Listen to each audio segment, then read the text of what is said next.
Hello दोस्तों, आज हम देखने वाले हैं हिंदी बुक में मैक्स मूलर पार्ट के क्वेश्चन आंसर। तो आज हम क्वेश्चन आंसर 1 से 6 तक देखेंगे। उससे पहले कि आप हमारे चैनल पर नए हैं तो चैनल को सब्सक्राइब कर लीजिए ताकि हमारा हर एक नया वीडियो आप तक पहुंचता रहे। तो बिना समय गंवाए चलिए वीडियो शुरू करते हैं।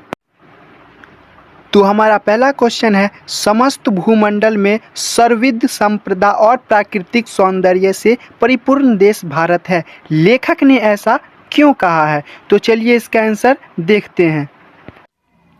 तो इसका आंसर है, भारत की भूमि की प्राकृतिक सुंदरता, मानवीय गुण, मूल्यवान रत्न, ऋषि मुनियों के आध्यात्मिक चिंतन से परिपूर्ण है। इसी कारण लेखक ने कहा है कि समस्त भूमंडल में सर्वविध संपदा और प्राकृतिक सौंदर्य से परिपूर्ण देश भारत है। राइटिंग थोड़ा गड़बड़ है, इसीलिए मैं बोल के बता रहा हूँ।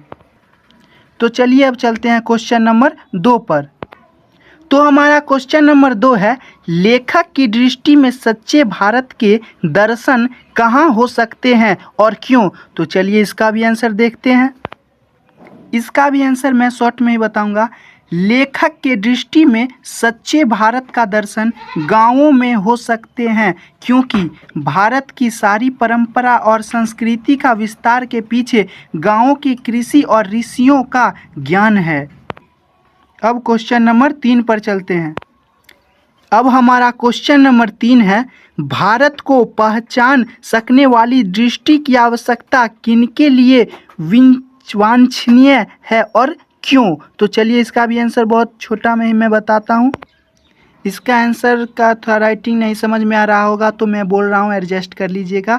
भारत को पहचान कराने वाली दृष्टि भारत सिविल सेवा हेतु चयनित युवा अंग्रेज अधिकारियों के लिए आवश्यक है, जिसमें उनमें भारत के ज्ञान, सामाजिक व्यवस्थाएं, विज्ञान आदि के संग्रह और उन्नत कराने की दृष्टि है। ये भी आंसर हो गया। अब क्वेश्चन नंबर 4 पर चलते हैं।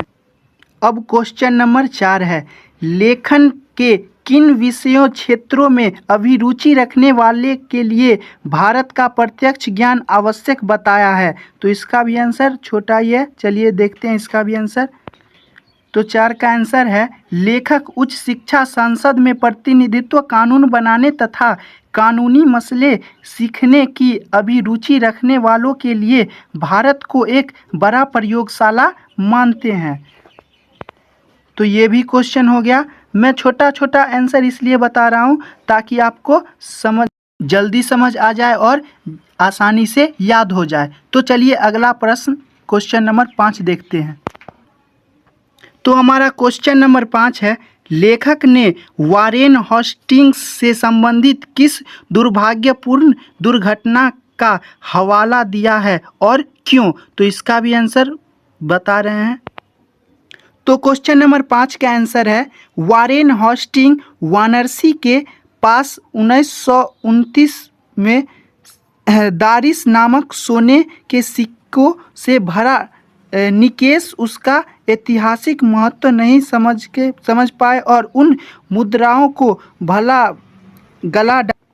यहाँ पर थोड़ा गलत है, भला डाला नहीं, गला डाला होगा। यह घटना वारेन हेस्टिंग के लिए सबसे बड़ा दुर्भाग्य था। तो क्वेश्चन नंबर 5 भी आप लोग जान गए हैं। अब लास्ट क्वेश्चन पर चलते हैं, क्वेश्चन नंबर 6 पर। क्वेश्चन नंबर 6 है, लेखक के नीति कथाओं के क्षेत्र में किस तरह भारतीय अवदान के रेखांकित किया है? तो इसका भी आंसर बता रहे हैं। क्वेश्चन नंबर 6 का आंसर है, लेखक ने बताया है कि निहि कथनों में के अध्ययन क्षेत्र में नवविनय का संचार है। समय समय पर विभिन्न संसाधनों और मार्गों द्वारा उनके नीति कथाएं पूर्व से पश्चिम की ओर प्रवाहित रही है। उदाहरण के रूप में शेर की खाल में गधा वाली कहावत, यह यूनानी दार्शनिक प्लाव के कास्टिल में मिलती है, जो कि यह भारत का है। तो हमारा 6 तक क्वेश्चन पूरा हो गया। अगर आपको हमारे इस क्वेश्चन में कुछ गड़बड़ी लगे तो कमेंट करके बता सकते हैं ताकि मैं उसमें सुधार ला सकूं। और हमारा हर एक वीडियो आप तक पहुँचे उसके लिए आप चैनल को सब्सक्राइब करना ना भूलें। तो मिलते हैं अगले पार्ट में।